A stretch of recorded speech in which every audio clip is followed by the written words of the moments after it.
춘심아 산삼 캐고 오겠으니 집 잘 지켜라. 예, 아버지 잘 다녀오세요. 옛날 어느 깊은 산골 마을에 산삼을 캐어 장사하던 한 사내가 살고 있었습니다. 그에게는 하나밖에 없는 딸이 있었으니 이름은 춘심이라 하였습니다. 춘심이는 얼굴이 곱고 마음씨도 착하여 마을 어른들 모두가 아끼는 아이였습니다. 춘심아 뭐해? 노을자? 춘심이의 옆집에는 엿장순의 가족이 살았는데 그 집에는 또래인 사내 아이 오덕이가 있었습니다. 두 사람은 아기 때부터 함께 자라났고 둘도 없는 친구가 되었습니다. 양쪽 부모가 장사로 며칠씩 집을 비우는 일이 잦았기에 춘심이와 오덕이는 서로에게 가족 같은 존재가 되어 주었습니다. 오빠, 우리 소꿉놀이 하자. 그래, 오빠는 아버지 할게. 너는 어머니 해. 춘심아, 우리 어른이 돼서도 아버지하고 어머니 하자. 그럼 내가 각시가 되는 것이야? 나는 오덕이 각시, 오빠는 춘심이 신랑이네. 그럼 우리 어른 돼서도 같이 노는 거다. 너 커서 내 셋이 되겠다고 약조해라. 응. 오빠, 두 아이는 그렇게 어린 마음으로도 함께 미래를 꿈꾸며 놀곤 했습니다. 마을 어귀에 핀 진달래꽃보다 초가 지붕에 내려앉은 눈보다도 더 순수한 우정이었습니다. 그러나 어느 날 허허허 구독 눌러주시면 이야기 만드는 힘이 되지요. 구독 꾹. 그런데 춘심이가 12살이 되던 해 봄 오덕이네 집에 커다란 변화가 닥쳤습니다. 오덕이 엿장수 아버지가 병을 얻어 장사를 더 이상 하지 못하게 되었고 집안 살림이 어려워지자 오덕이네는 거처를 한양으로 옮기기로 했습니다. 오덕이가 한양에 있는 큰 상단에 품팔이로 들어가게 되었습니다. 장사를 배워 돈을 벌겠다는 결심이었습니다. 떠나는 날 오덕이는 춘심이에게 다소곳이 약속하였습니다. 1년만 기다려. 내가 꼭 집을 사고 꽃신을 사올게. 춘심이는 작게 고개를 끄덕이며 말했습니다. 나는 오덕이 각시니까 기다릴게. 그렇게 오덕이네 가족은 이사를 가게 되었습니다. 춘심이는 매일같이 마을 어귀에 나가 오덕이가 돌아오는 길을 바라보았습니다. 하지만 1년이 지나도 2해가 지나도 오덕이에게서는 아무런 기별이 없었습니다. 편지도 사람의 말도 흔적조차도 닿지 않았습니다. 사람들은 말하기 시작했습니다. 도성 가면 사람이 변한다더니 그 오덕이도 마찬가지인가 보지. 기다리지 마라. 춘심아, 그 애는 이미 너를 잊었을 거다. 하지만 춘심이는 매일 새벽마다 장독대 앞에 서서 두 손 모아 기도하였습니다. 오덕이 오빠가 무사히 돌아오게 해주세요. 내가 꽃신을 신을 수 있게 해주세요. 춘심이의 마음은 산처럼 깊고 달빛처럼 고요했습니다. 오덕이가 떠난 지 어느덧 2년이 흘렀습니다. 그 사이 춘심이의 어머니는 병을 얻어 세상을 떠났고 아버지마저 깊은 병에 걸려 자리에 눕게 되었습니다. 어린 춘심이는 병든 아버지를 돌보며 산을 오르내려 산삼을 캐고 그걸 팔아 겨우겨우 생계를 이어나갔습니다. 하지만 하늘도 무정하다 하였던가요? 몇 달 뒤 아버지마저 세상을 뜨면서 춘심이는 14살 나이에 혈혈단신이 되고 말았습니다. 몸 하나 의지할 데 없는 처지가 되었지만 춘심이는 눈물 닦을 겨를도 없이 끼니를 걱정해야 했습니다.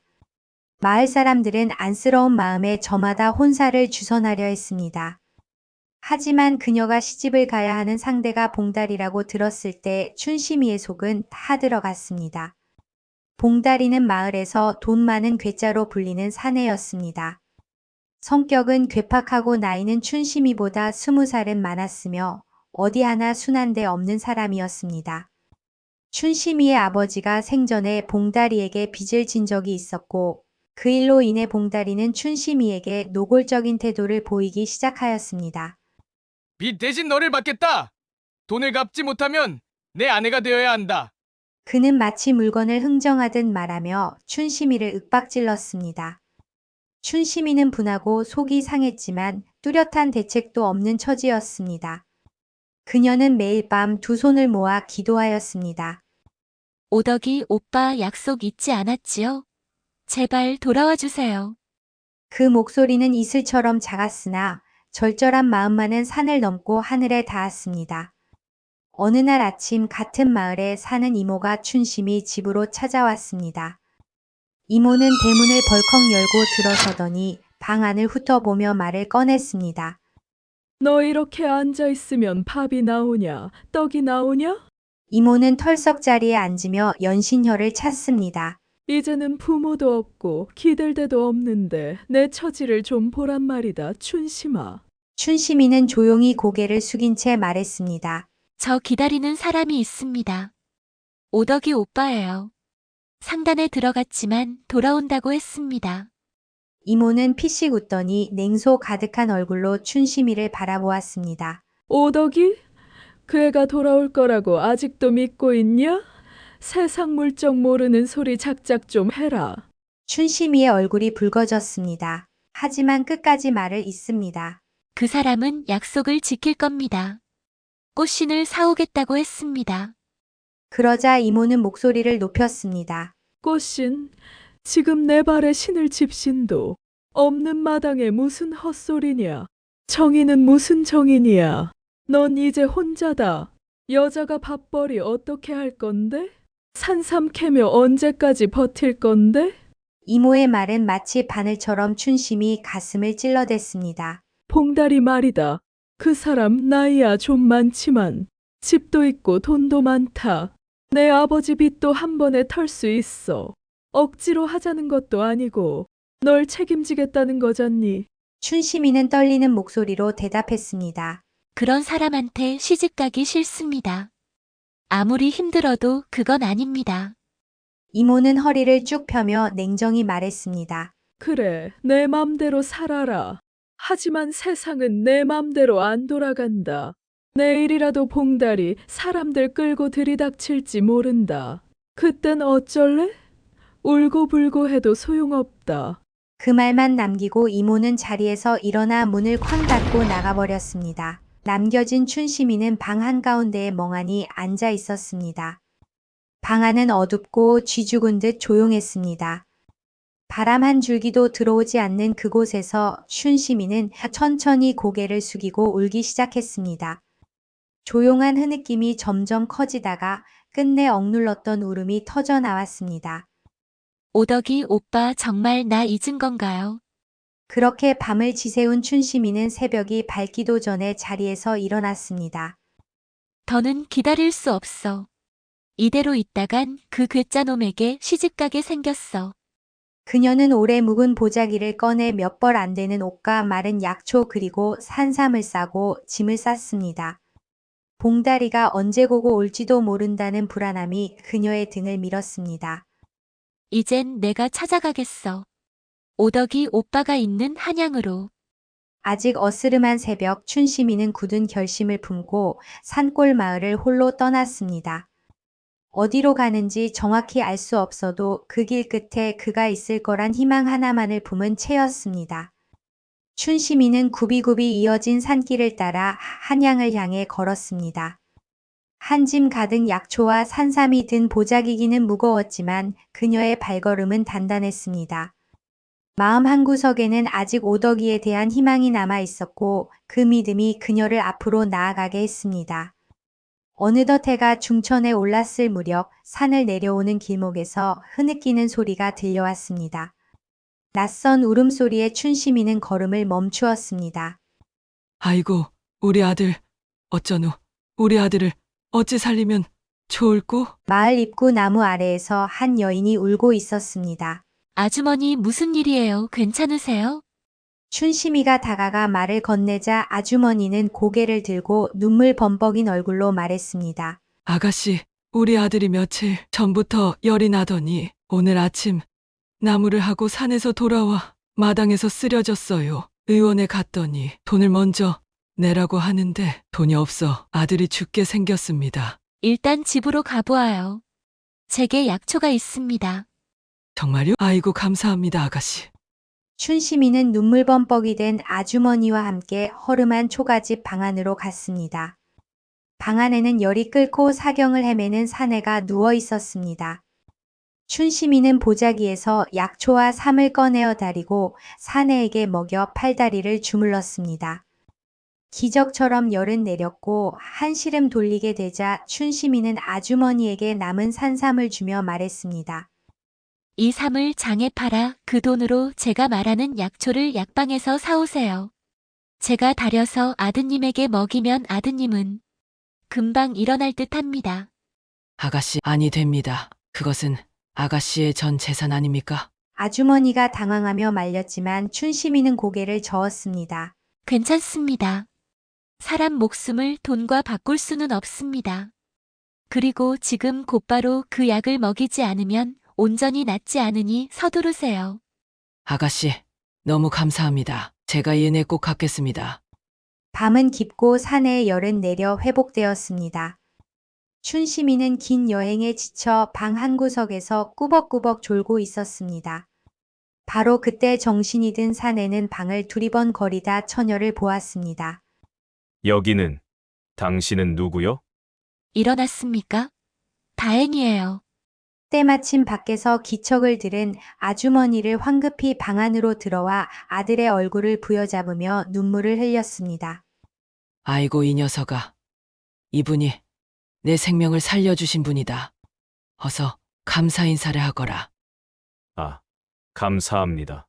사내는 얼굴에 붉은 기운이 남아 있었지만 스스로 일어나 걷기 시작했습니다. 아주머니는 두 손을 붙잡고 연신 고개를 숙였습니다. 이 생에 아가씨 같은 사람을 만나게 된 것만으로도 복입니다. 꼭꼭 은혜를 갚겠습니다. 춘심이는 조용히 웃으며 말했습니다. 제가 한 일은 당연한 일입니다. 보아하니 이 지역 사람이 아닌 듯한데 한양에는 어쩐 일로 오신 겁니까? 그날 밤 춘심이는 사연을 털어놓으며 눈물을 쏟았습니다. 마음씨 고운 처자가 이런 일을 겪어 마음이 아프구만. 당분간 여기에 지내면서 정인을 같이 찾아보도록 합시다. 헌데 이름만 알고서 그 사내를 찾기는 쉽지 않을 터인데 그래도 해보지요. 감사합니다, 아주머니. 춘심이는 아주머니와 병을 이겨낸 사내와 함께 지내게 됩니다. 아주머니는 마땅한 거처가 없는 춘심이를 따뜻하게 맞아주며 이번에는 자신이 춘심이를 돕겠다고 말합니다. 다음 날부터 춘심이는 오덕이를 찾기 위해 한양거리 곳곳을 돌아다닙니다. 낮에는 상점과 시장을 돌며 상인들에게 물었고 밤에는 주막과 여관 근처를 서성이며 오덕이의 이름을 불러보았습니다. 그렇게 사흘 밤낮을 발이 닳도록 헤매었지만 오덕이의 흔적은 어디에서도 찾을 수 없었습니다. 지칠 대로 지친 몸과 마음이었지만 춘심이는 포기하지 않았습니다. 이 넓은 한양에서 그 사내의 이름만으로 찾기는 어려울 것 같은데 포기하는 게 어떠니? 아주머니, 저는 포기할 수가 없어요. 그렇구나. 그렇다면 우리 집에 지내면서 천천히 찾아보기로 하자꾸나. 죄송해요. 저도 마냥 신세를 질 순 없으니 내일부터 약초를 캐면서 벌이를 벌어 집에 보탬이 되도록 하겠습니다. 신세라니 너는 내 아들의 생명의 은인이야. 그런 말 말거라. 둘은 어느덧 가까워져 얼핏 모녀지간으로 보이기도 하였습니다. 다정하게 이야기를 나누고 집으로 돌아오던 그때 마당에서 다시 지게를 지는 아들을 보고 아주머니를 사색이 되어 달려갑니다. 덕수야, 안 된다. 또 쓰러지기라도 하면 어쩌냐. 어머니, 저는 이제 괜찮습니다. 그리고 마냥 누워있을 수만은 없습니다. 겨울도 대비해야 하고 저도 벌이를 해야지요. 어머니 혼자 생계를 책임지게 놔둘 수는 없습니다. 또 네가 쓰러지기라도 하면 어쩌냔 말이다. 이를 지켜보던 춘심이가 조심스레 말했습니다. 어머니, 제가 덕수 오라버니와 함께 산을 다니며 약초를 캐는 건 어떨까요? 저는 약초를 어릴 적부터 캐와서 오라버니가 몸이 안 좋으면 제가 옆에서 챙기겠습니다. 아주머니는 춘심이를 바라보며 말했습니다. 정말 그래도 되겠니? 괜찮습니다. 저도 한양에서 머무는 동안 약초를 캐 생계를 이어가야 합니다. 덕수 오라버니와 함께 다니면 서로 의지할 수 있을 것입니다. 그리하여 이튿날부터 춘심이와 덕수는 함께 산에 오르기 시작합니다. 덕수는 도끼를 메고 나무를 하고 춘심이는 바구니를 둘러매고 약초와 산삼을 살핍니다. 날씨가 좋을 때는 멀리까지 다녀오고 비가 오는 날엔 산 아래에서 가까운 풀밭만 뒤졌습니다. 시간이 지나면서 둘은 서로를 언니와 동생처럼 여기며 금세 가까워졌습니다. 덕수는 춘심이의 짐을 대신 들어주었고 춘심이는 덕수에게 약초 이름과 쓰임을 하나하나 가르쳐 주었습니다. 이건 더덕입니다. 몸을 맑게 하고 기운을 도웁니다. 그럼 이건요. 잎이 셋 달린 거. 그건 지치입니다. 해독에 좋습니다. 춘심이는 어릴 적 오덕이와 함께 산을 타던 생각에 잠시 슬픔이 묻어났지만 곧 입꼬리를 올려 웃습니다. 덕수는 그 웃음을 가만히 바라보며 말합니다. 그분을 꼭 찾게 될 겁니다. 걱정 말아요. 그날 이후로 춘심이와 덕수는 한양 외곽의 산과 들을 누비며 함께 시간을 보내게 됩니다. 춘심이의 마음속에는 여전히 오덕이에 대한 기다림이 있었지만 낯선 땅에서 나란히 걷는 동행이 있다는 사실이 큰 힘이 되었습니다.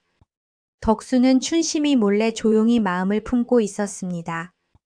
그녀가 웃을 때면 그 웃음이 햇살처럼 느껴졌고 산길을 함께 걸을 때면 어깨에 닿는 그림자조차 아까울 만큼 소중했습니다. 하지만 그는 그 마음을 말하지 않았습니다. 춘심이의 가슴 속에는 여전히 정인 오덕이가 있었기 때문입니다. 그 사람을 꼭 찾게 해주고 싶습니다. 그래야 당신이 웃을 수 있을 테니까요. 덕수는 쉬는 날이면 혼자 한양의 시장과 상가 골목 역관과 상단 주변을 돌며 오덕이를 찾았습니다. 사람들에게 조심스레 물었고 눈에 띄는 젊은 사내들을 하나하나 살폈습니다. 단서는 늘 흐릿했고 사람들은 대부분 그런 이름은 모른다는 말뿐이었습니다. 그러던 어느 날 덕수는 우연히 한 주막 앞을 지나게 되었습니다. 목이 마른 탓에 물 한 잔만 얻을까 하고 문을 열었을 뿐이었습니다. 그러나 그 순간 그의 귀에 익숙한 이름이 들려왔습니다. 잠깐 구독 눌러주시면 이야기 만드는 힘이 되지요. 구독 꾹. 그 촌스런 애 말이지. 이름이 뭐더라? 아, 춘심이.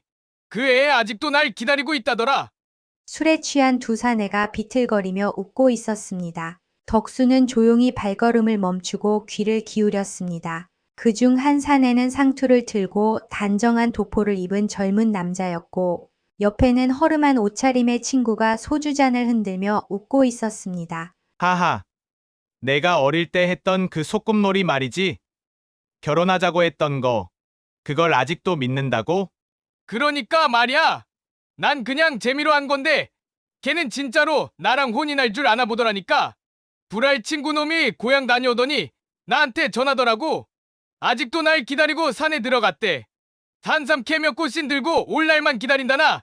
뭐라나 킬킬.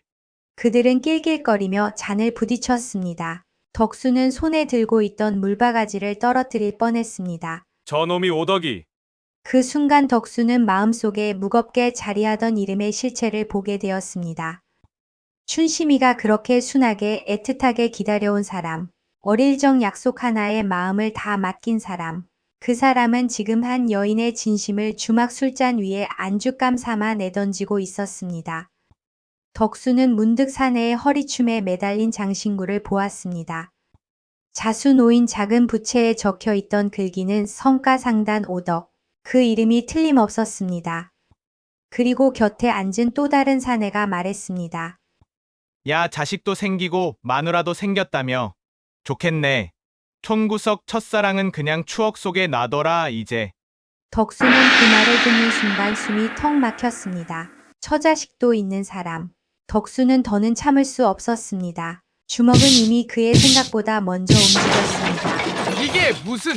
술잔이 깨지고 탁자가 뒤엎어졌습니다. 당황한 오덕이가 뒤로 넘어지고 그 옆에 사내는 뒷걸음질을 치며 비명을 질렀습니다. 내 놈이 사람 마음을 가지고 장난을 쳐.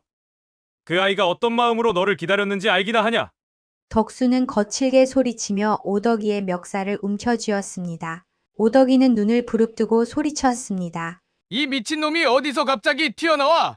다시 주먹이 날아들었고 오덕이의 입술에서 피가 터졌습니다. 객들이 술잔을 들고 하나둘 자리에서 일어섰고 주막 안은 금세 소란스러워졌습니다. 두고 봐라! 내 놈, 이 바닥에서 2번 다시 장사 못하게 해주겠다.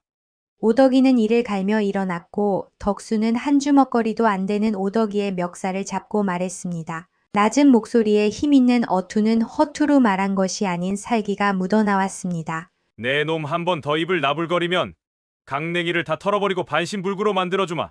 한양 저자거리는 몇 년 전 올라온 네 놈보다 내 바닥이다. 이 바닥에서 다시는 장사를 못하도록 큰 상간 어르신들께도 네 실체를 말해야겠다. 한심한 오덕은 몸을 바르르 쥐새끼 마냥 떨며 말했습니다. 부탁이네 내 처자식들에게만은 말하지 말아주게. 여기 오늘 벌은 돈일세. 이거 놔주시게. 오덕이는 품 안에서 두툼한 돈뭉치를 꺼내 덕수에게 던졌습니다. 돈다발이 덕수의 가슴팍에 부딪히며 떨어졌습니다. 그리고는 허겁지겁 뒷문 쪽으로 도망쳤습니다. 그러다 문 앞에 서 있는 한 사람을 보고 그대로 굳어버렸습니다. 춘심이. 눈물에 젖은 얼굴로 그녀는 문 앞에 서 있었습니다. 손은 떨리고 입술은 굳게 다물려 있었지만 그 눈동자는 모든 것을 말하고 있었습니다. 그녀는 그가 했던 말, 짓거리던 웃음, 그리고 던진 돈까지 모두 보고 있었습니다. 오덕이는 말없이 시선을 피했습니다. 춘심이의 눈을 끝내 마주보지 못하고 고개를 돌린 채 그대로 골목 속으로 사라졌습니다. 춘심이는 문지방을 잡고 선 채 조용히 눈물을 흘렸습니다. 덕수는 모든 상황을 지켜보고 있었고 그의 심장은 찢어질 듯 아팠습니다.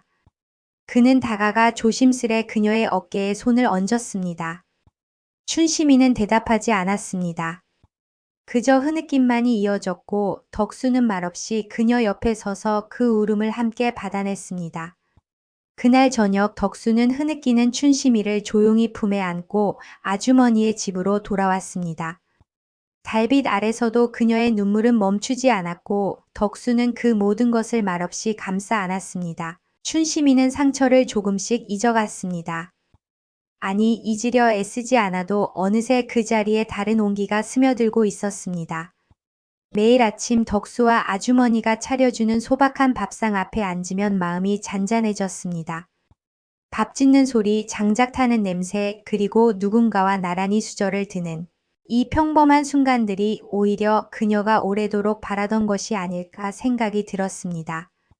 오덕이에 대한 미련은 흩어진 낙엽처럼 바람에 날아가 버린 듯 했습니다. 그보다는 지금 이곳의 따뜻함이 더 소중했습니다. 이대로 살면 참 좋겠구나. 그녀는 속으로 그렇게 되뇌며 하루하루를 살아갔습니다. 덕수는 여전히 말없이 그녀 곁을 지켰고 아주머니는 꼭 어머니처럼 그녀를 보살펴 주었습니다. 마치 잃어버린 가족을 다시 만난 듯한 기분이었습니다. 그러던 어느 날 아침 셋이 나란히 밥상 앞에 앉아 막 된장국에 수저를 뜨려던 찰나 춘심이는 생각에 잠긴 얼굴로 고개를 숙인 채 조용히 입을 열었습니다. 어머님 그 말을 들은 아주머니는 순간 긴장한 듯 수저를 내려놓았습니다. 그리고는 서둘러 말을 끊었습니다. 아무 말 하지 말거라. 돌아가겠다는 거라면 난 못 들은 걸로 할 테니 말하지 말거라. 그녀는 춘심이의 손을 덥석 잡고 간절한 눈빛으로 말했습니다. 여기서 우리랑 같이 살자꾸나. 이 집이 네 집이고 어머니도 내 어머니나 마찬가지 아니더냐. 더는 어디도 가지 말거라.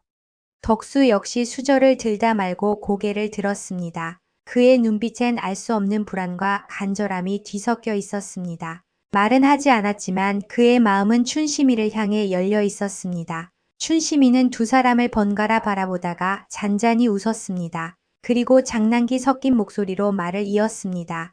그럼 오라버니는 제 신랑이고 저는 오라버니 각시가 되는 건가요?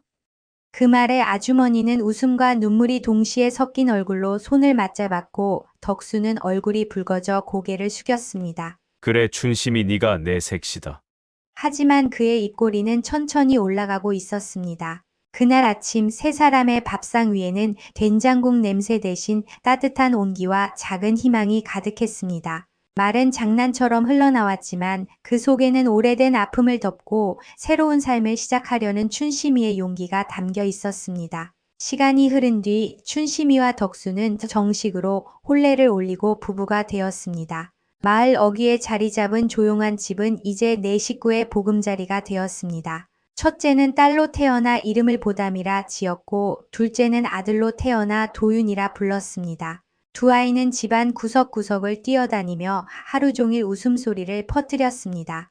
아주머니는 손자 손녀를 보며 연신 웃음을 터뜨렸고 아이들에게 쑥떡을 쪄주고 베네쩌고리를 손바느질하며 보내는 하루하루가 그 어느 때보다 기쁨으로 가득했습니다. 춘심이는 이제 새벽마다 아이들 옷을 개고 덕수는 새참을 챙겨 들고 산에 나갑니다. 한가한 오후가 되면 마당에 돗자리를 펴고 네 식구가 둘러앉아 참외를 먹으며 웃음꽃을 피웁니다. 어느 날 밤 달빛이 창호지를 비추고 있을 때 아주머니는 마루에 앉아 조용히 말했습니다. 이렇게 웃으며 살아보긴 처음이다. 내 딸, 내 아들, 그리고 손주들까지 참말로 복받은 인생이다. 춘심이는 웃으며 말했습니다. 저도 그렇습니다.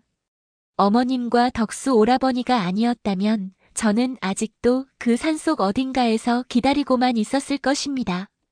덕수는 아이를 무릎에 올려놓고 말했습니다.